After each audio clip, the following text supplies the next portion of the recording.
Hello, thank you so much for being here. I started this channel originally to try and motivate myself to read more books, and it has helped undoubtedly in that respect. However, I watched a video a few weeks ago that inspired me to do even better.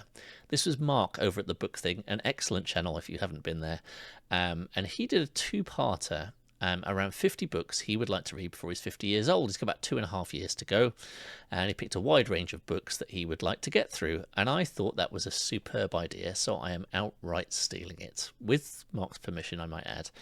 I've got about 4.5 years until I hit the 50 years old mark, so I've got a bit longer, but I'm a very slow reader, so things might even out a little bit there. So here are my rules for my 50 before I'm 50. They're all going to be books I already own. They're all going to be from authors I have never read anything by before. And there's only going to be one book per author. So there will be 50 books on the list, 50 authors. And they're all going to be ones I already have in the house. At least those were the rules. And then I made the mistake of mentioning to a viewer, Andrew, that I was going to do this. And he said, yeah, that's a really cool idea.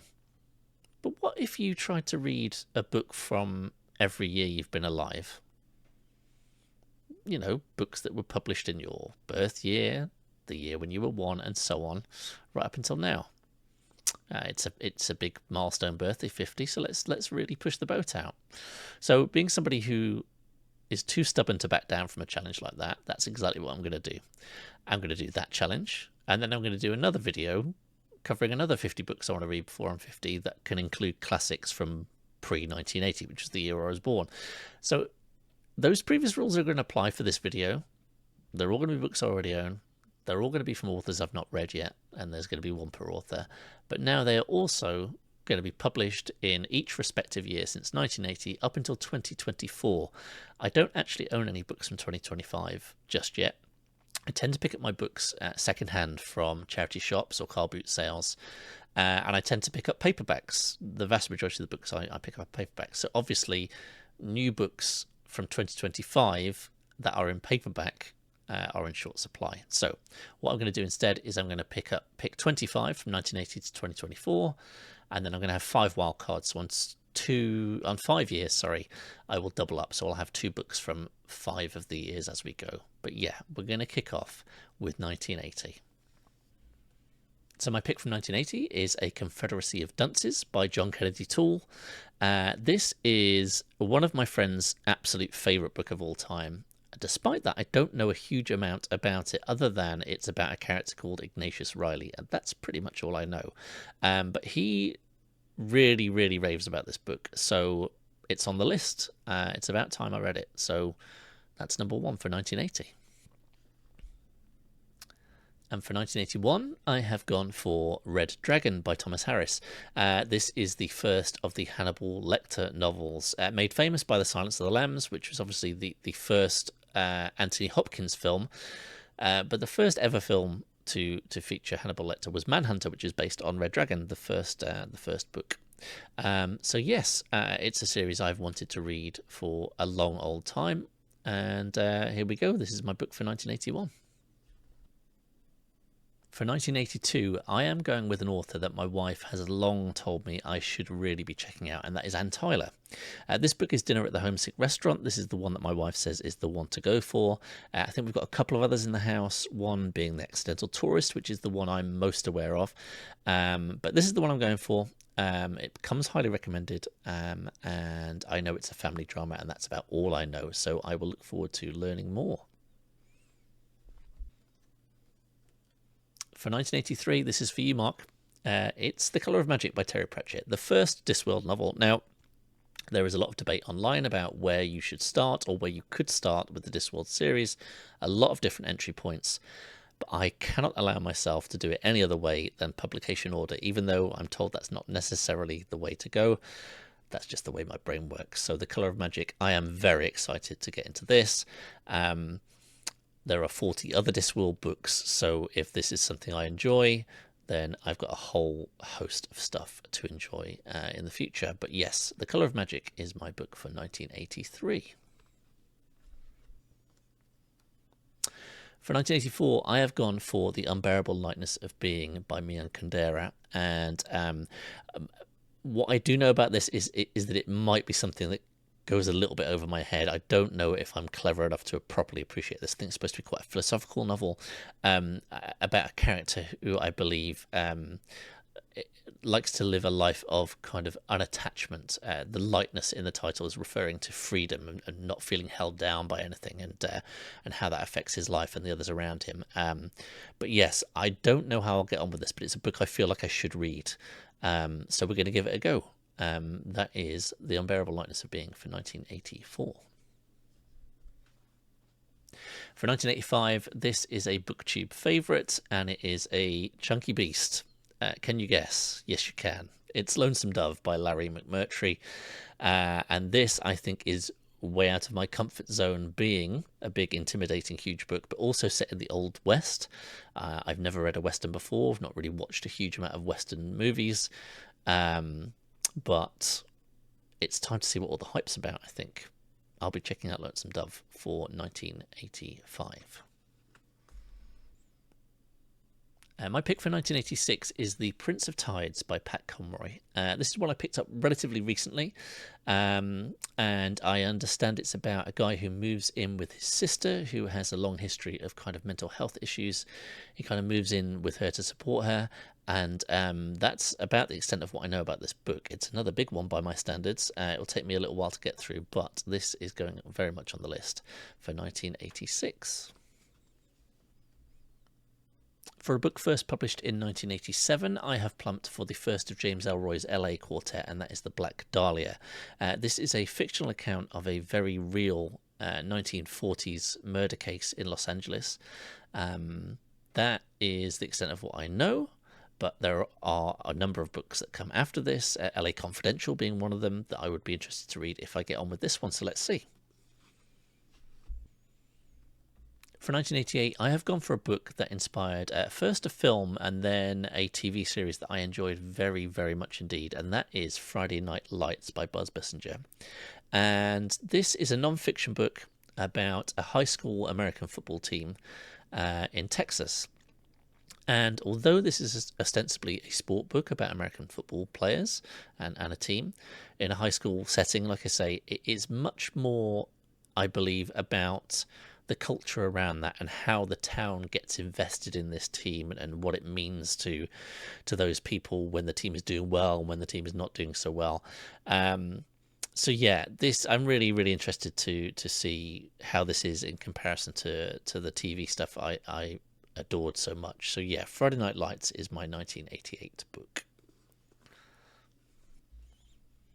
For 1989, I have gone for a book by an author that a friend of mine has insisted I get into.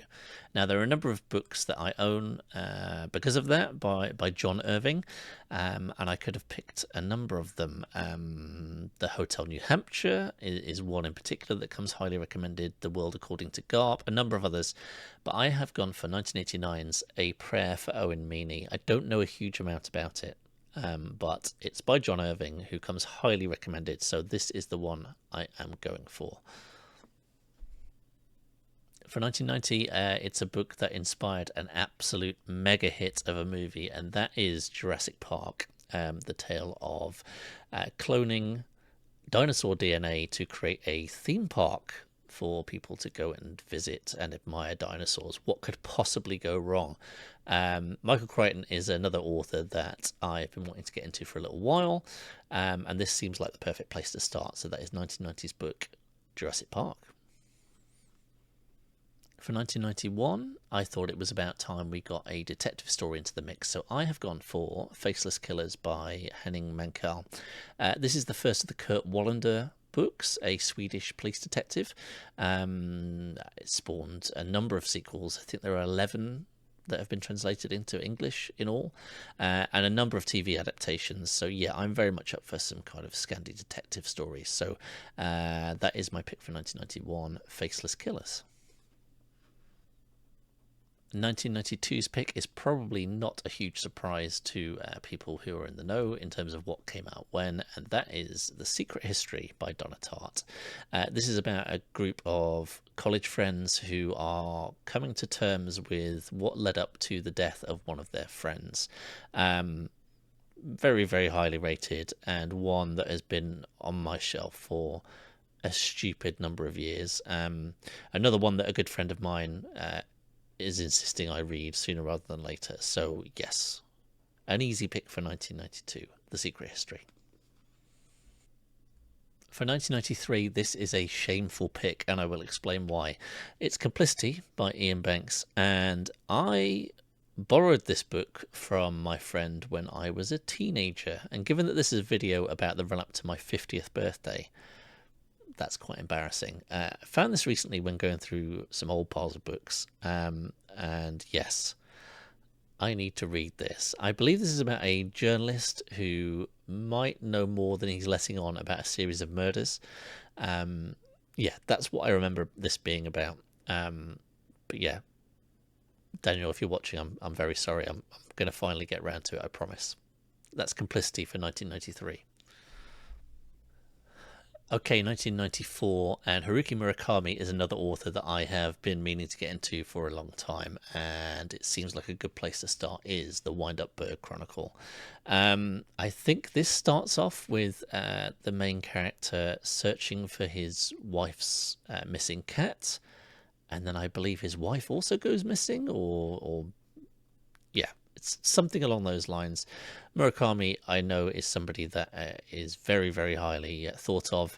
There are a number of books of his that I would like to read, but this one fitted particularly nicely into this little project. So yes, 1994's book is The Wind-Up Bird Chronicle. My pick for 1995 is K-Pax by Gene Brewer. It's not this big. This is, I think, 3 books in one volume. Yeah, the trilogy. That would be a giveaway, wouldn't it? K-Pax is about a man who tells anyone who asks that he is an alien, and he is admitted, I believe, into a psychiatric institute, and we are left to determine whether he is who he says he is or whether it's some kind of delusion. That's my knowledge of what K-Pax is. It's another one I picked up over 10 years ago and have not got to yet. Do you see a pattern here? K-Pax is my pick for 1995. Now, I've spoken before about how the fantasy genre intimidates me in quite a big way, but there's no real getting away from my pick for 1996. Yep, it's A Game of Thrones by George R.R. Martin, the first book in the A Song of Ice and Fire series. Obviously hasn't been finished book-wise. I watched the series, it was brilliant, and then it wasn't so brilliant. But yeah, this is a book I really, really should have read by now, and yeah, I'm picking loads of short books. This challenge will be so easy. 1996, A Game of Thrones. Something a little bit different for 1997, and that is a book by Richard Carlson called Don't Sweat the Small Stuff, and it's all small stuff. I was at a works outing probably 12 years ago, and I got chatting to somebody there who said that this book had completely turned his life around. I think he was in quite a low place when he read it. And he said that some of the ideas in here were so simple but so effective that they were incredibly powerful to him. And it's intrigued me ever since. So yeah, I am going to give this a read. Don't Sweat the Small Stuff. That is for 1997. For 1998, it's an author that the same friend I mentioned earlier on, who's trying to get me into John Irving, also says I absolutely must read all of Douglas Coupland's books. And I just so happen to have a number of Coupland's books, but the first one I ever picked up, I think probably 20 plus years ago, is Girlfriend in a Coma. I don't remember what this is about. That's how long I've had this book. I was intrigued by the blurb when I read it. I deliberately haven't read the blurb this time. I just know it's something I've been reading to read for literal decades at this point. So let's crack on and do it, shall we? Douglas Coupland, Girlfriend in a Coma. That's my book for 1998. And for 1999, David Mitchell is an author that I have long wanted to get into. I've spoken about Cloud Atlas on a previous video. That is a book I am really looking forward to. However, I recently realised that there are kind of tangential links between all of Mitchell's work. So I'm going back to his first book first, and that is Ghostwritten, which was published in 1999. So that's my pick. Okay, onto the year 2000, and I mentioned before that fantasy is a genre that intimidates me, so I need a hook sometimes to get into something like that. And as hooks go, Wizard Detective, yes please, I'm in. Stormfront by Jim Butcher is the first of the Dresden Files books, and yes, let's hope I enjoy this, because there are a number of others to get my teeth into if I do. So yes, Stormfront by Jim Butcher is my book for 2000. Okay, 2000 is actually my first wildcard year, so I am picking a second book from 2000, and that is The Minotaur Takes a Cigarette Break by Stephen Sherrill. This is another one I picked up many, many years ago, purely on the premise. In this book, the Minotaur is living in a trailer park in North Carolina and works as a cook in a steak restaurant. That premise alone was enough to make me sit up and take notice, and about time I actually got around to reading it. So that is my second pick from the year 2000, the first of my wildcard picks. There we go, The Minotaur Takes a Cigarette Break. For 2001, I have gone for The Corrections by Jonathan Frentzen. This one comes personally recommended. The person who said I should read it says I will love it. They guarantee it, so we'll see about that, and I'll be having words if I don't. I believe it's a family drama about a mother who is trying to get her family sort of back together for potentially one last special occasion. So yeah, I will look forward to seeing whether I need to go back to the friend in question and tell them off or not. So that's The Corrections for 2001.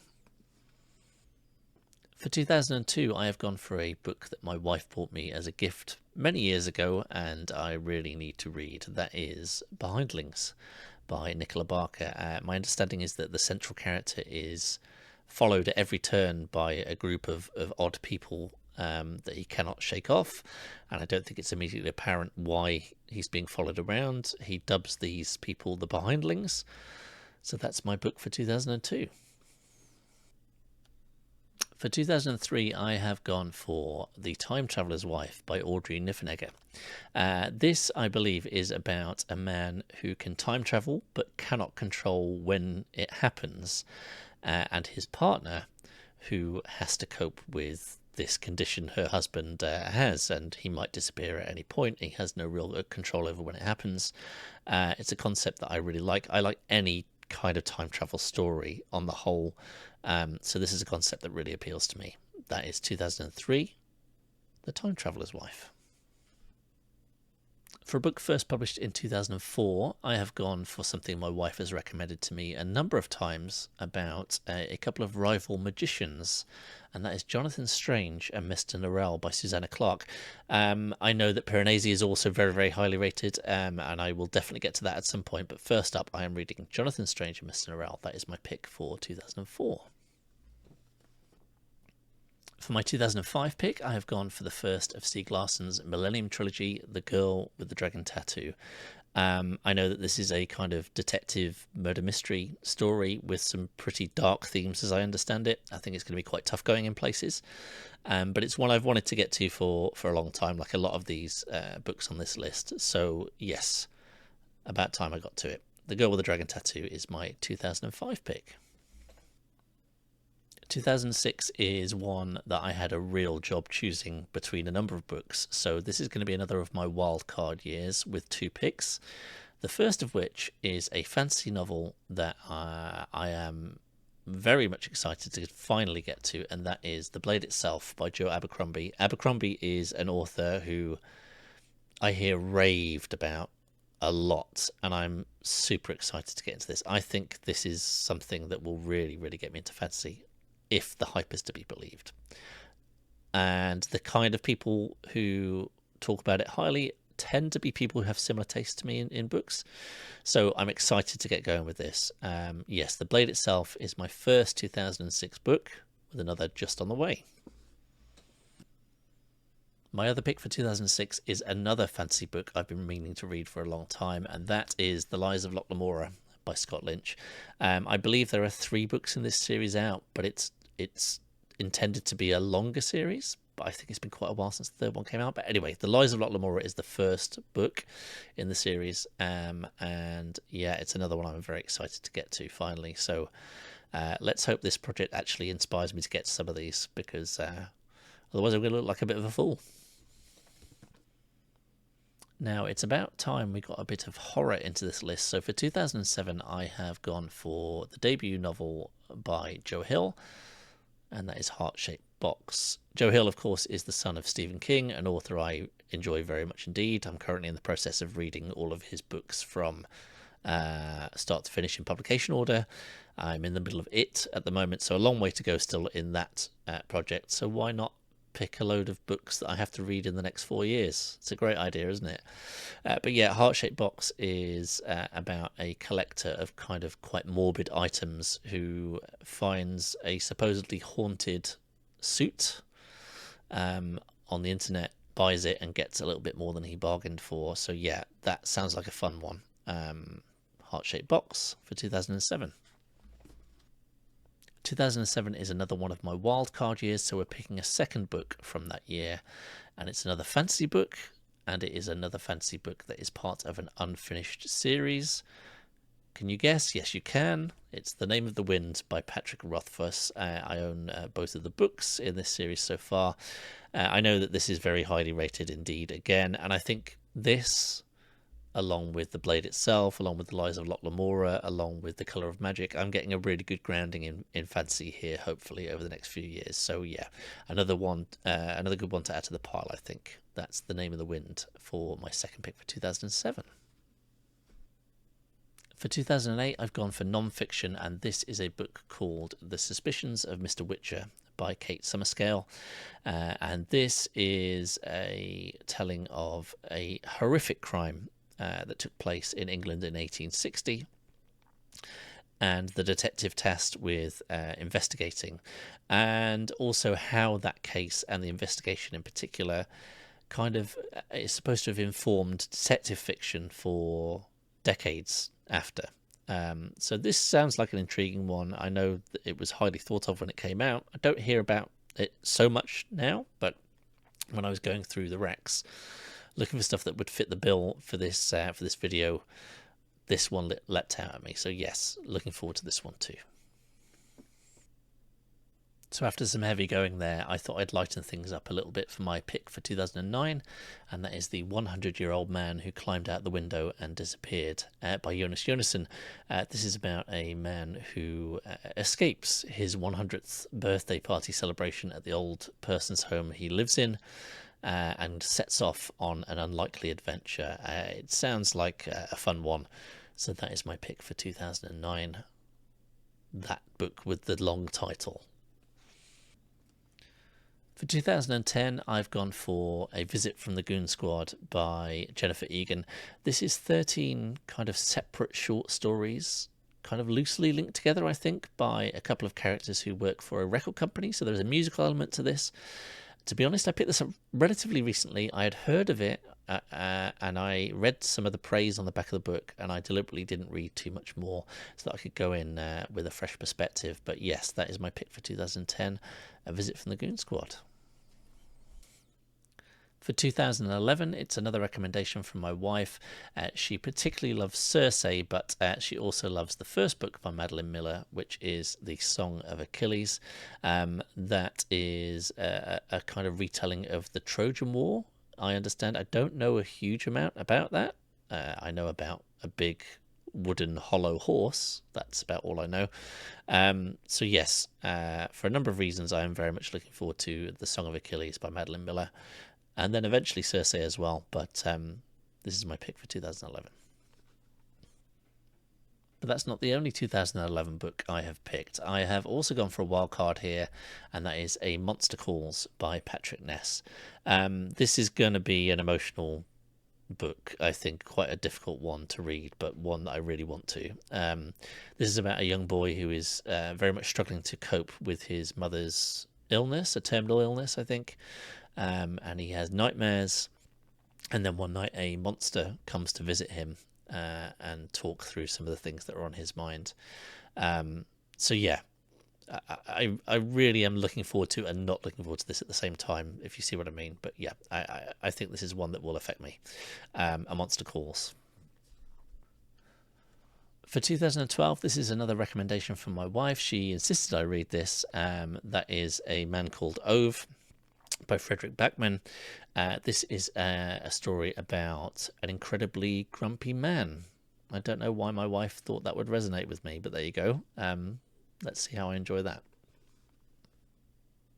For 2013, I have gone for We Are All Completely Beside Ourselves by Karen Joy Fowler. Now, this is a bit of an interesting one for me in that I have read lots of good things about this, but in reading lots of good things about this, I inadvertently learned what I think is quite a major revelation from a good way through the book.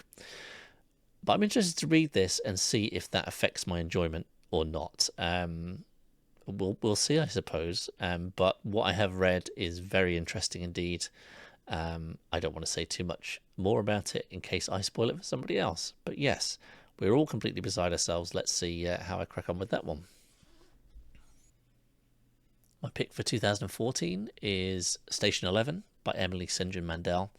And this is a post-apocalyptic tale about a kind of deadly flu pandemic. So far, so The Stand, but I love The Stand. So I'm definitely up for reading a book with a similar premise. I know a lot of people online seem to like this a hell of a lot.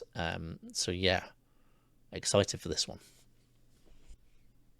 I said before, I'm a sucker for time travel stories. So for 2015, I've gone for Before the Coffee Gets Cold by Toshikazu Kawaguchi. This is a story about people who are given the opportunity to take a very short trip back to any period in their past they would like. It just sounds like the kind of thing that would be right up my street. I think this is going to be another emotional one, to say the least. But yes, the hook intrigues me hugely. Before the Coffee Gets Cold, and there's a number of sequels to this as well. So that's my 2015 pick.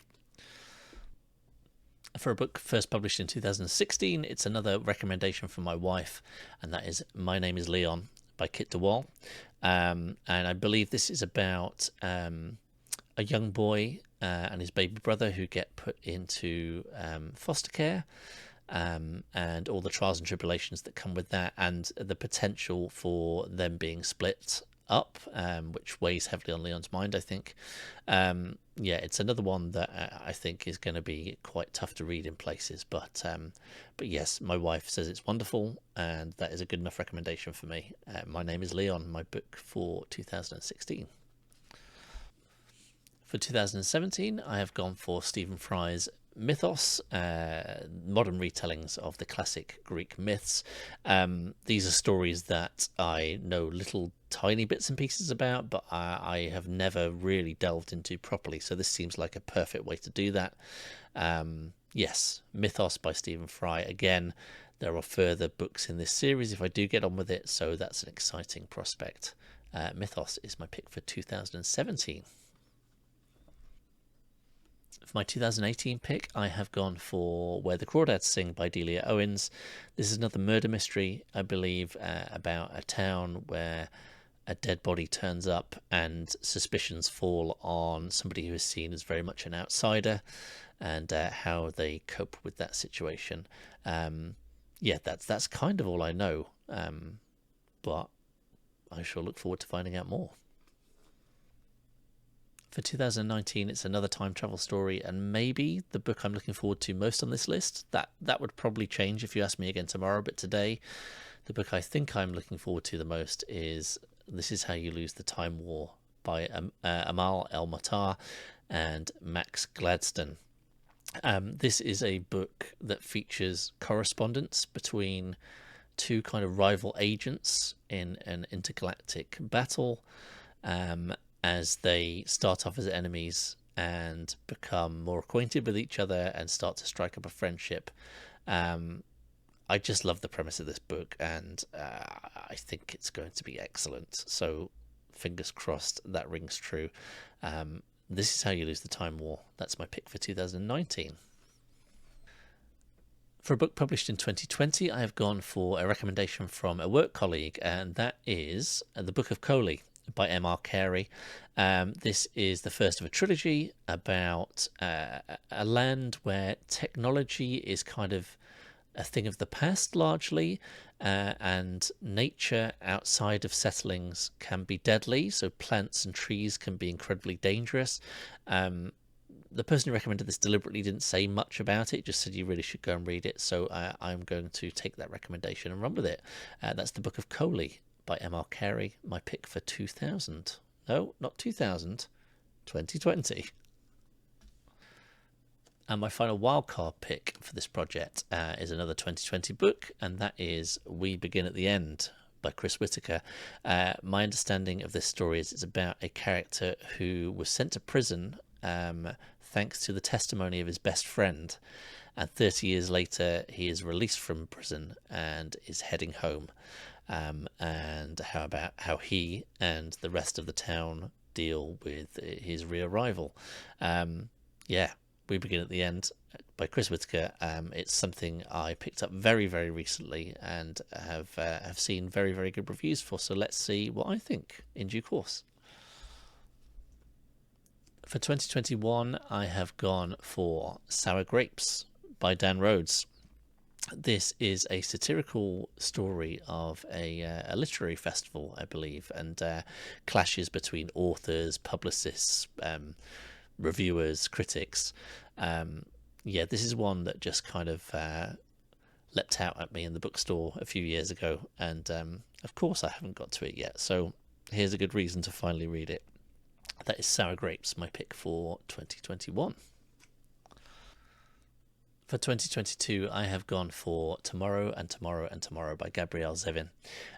This is about two characters who find fame and fortune after working on a video game project together, I think, and how that success kind of potentially changes their relationship, and how they deal with the fallout from all of that.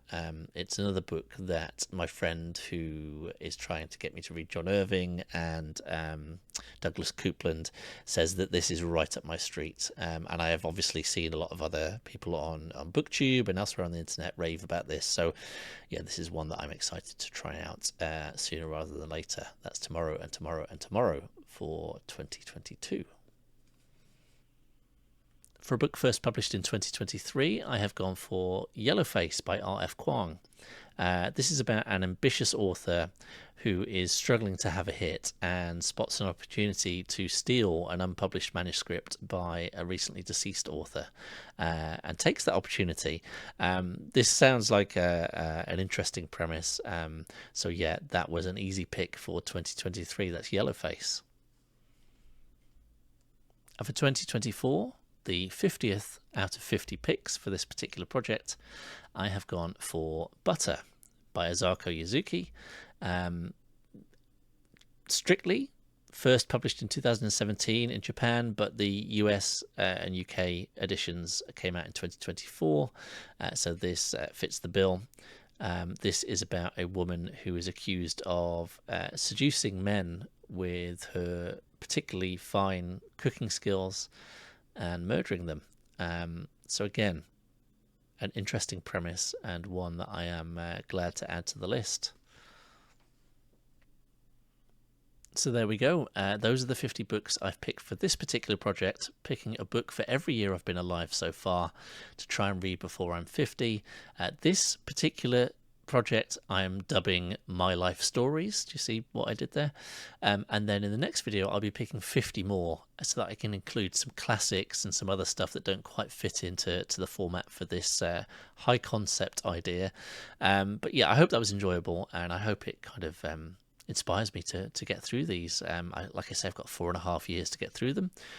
Let's see how I get on. What I'd like from you, if you've made it this far, thank you if you have, I'd love your opinion on whether I should try and read these in order. So like read the book from 1980 first, then 1981, 1982 and so on.